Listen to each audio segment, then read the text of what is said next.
possible de la maison. Et un salon.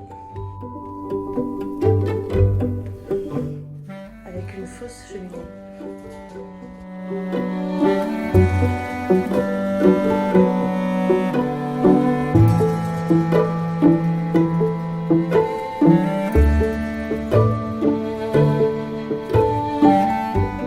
À savoir ici que la cloison entre la chambre et le salon n'est pas porteuse, c'est vraiment une petite cloison. Donc possiblement on peut ouvrir même ça, cette partie-là. Vous voyez l'épaisseur, c'est de la cloisonnette. Potentiellement au rez-de-chaussée, on peut avoir quand même une grande pièce de vie très ouverte. Et l'accès à l'étage.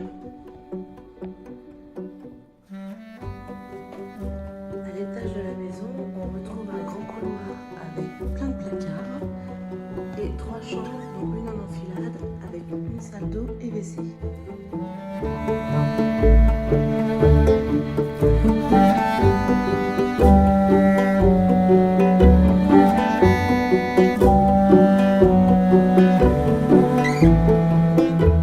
Chambre dont tout un point d'eau.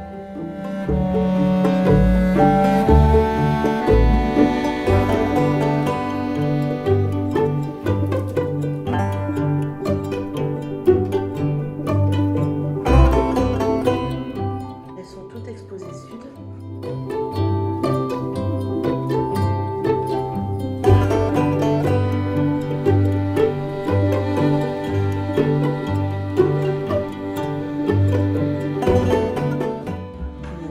Avec ses rangements et son prénom.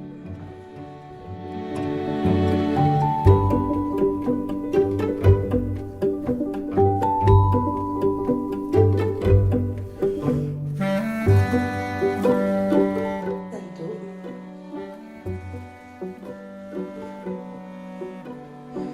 Avec une baignoire sabot, WC, lavabo et 2 fenêtres pour pouvoir aérer. Un peu ancienne, mais tout à fait fonctionnelle. Également, on a une trappe qui nous permet d'apercevoir la charpente de la maison. En ce qui concerne le sous-sol, on a une première dépendance ici.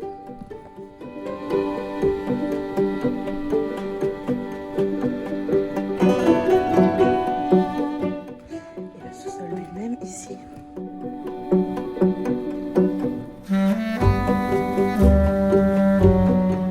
On a une partie chaufferie avec la chaudière, les cuves de fioul, un point d'eau, pourquoi pas une buanderie.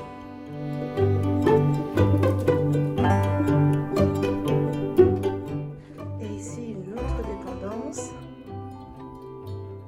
avec un puits.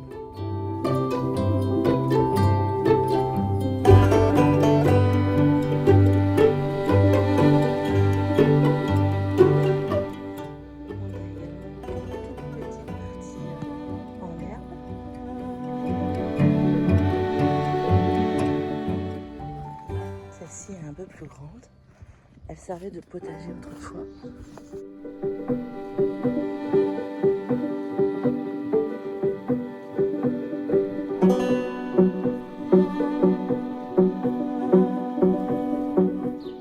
On a également ce bâtiment qui fait partie du lot. On a une première partie garage.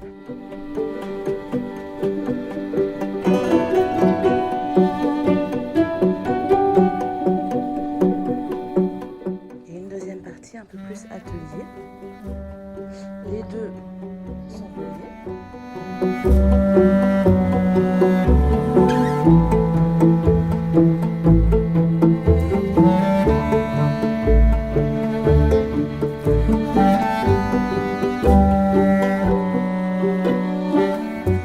Et à l'étage, on a un grand plateau totalement vide avec une charpente en excellent état.